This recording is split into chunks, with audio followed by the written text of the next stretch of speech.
महाराष्ट्रामध्ये यूसीसी लागू करण्याची तयारी, राज्य सरकार मोठ्या हालचालीत।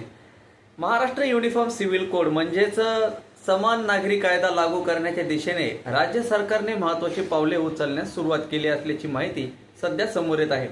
सूत्रांच्या माहितीनुसार राज्य सरकार यासाठी कायद्याचा मसुदा ड्राफ्ट तयार करण्याच्या प्रक्रियेला गती देत असून त्यासाठी लवकरच एक विशेष समितीची स्थापना देखील केली जाणार आहे।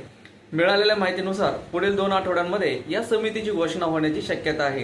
ही समिती विविध कायदेशीर, सामाजिक आणि प्रशासकीय बाबींचा अभ्यास करून राज्य सरकारला अहवाल सादर करेल। त्यानंतर पुढील निर्णय घेतले जातील।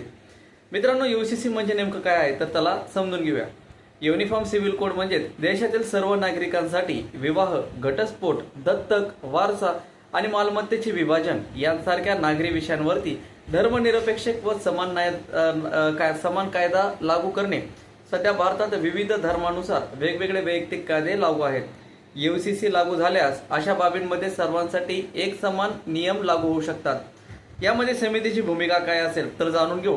राज्य सरकार स्थापन करणार असलेली समिती विविध राज्यांमधली अनुभव, सर्वोच्च न्यायालयातील निर्णय, विद्यमान कायदे आणि सामाजिक परिणामांचा अभ्यास करेल।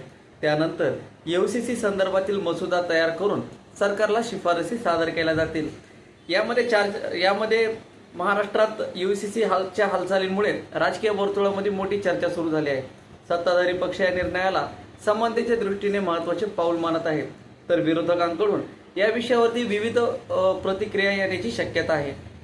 तर यामध्ये पुढे काय होऊ शकतं तर सध्या सरकारकडून समिती स्थापनेची अधिकृत घोषणा झालेली नाही। मात्र सूत्रांच्या माहितीनुसार प्रक्रिया वेगाने सुरू असून समिती स्थापन झाल्यानंतर मसुदा तयार करण्याचे काम सुरू होईल। त्यानंतर संबंधित अहवाल आणि सरकारचा पुढील निर्णय महत्त्वाचा ठरणार आहे।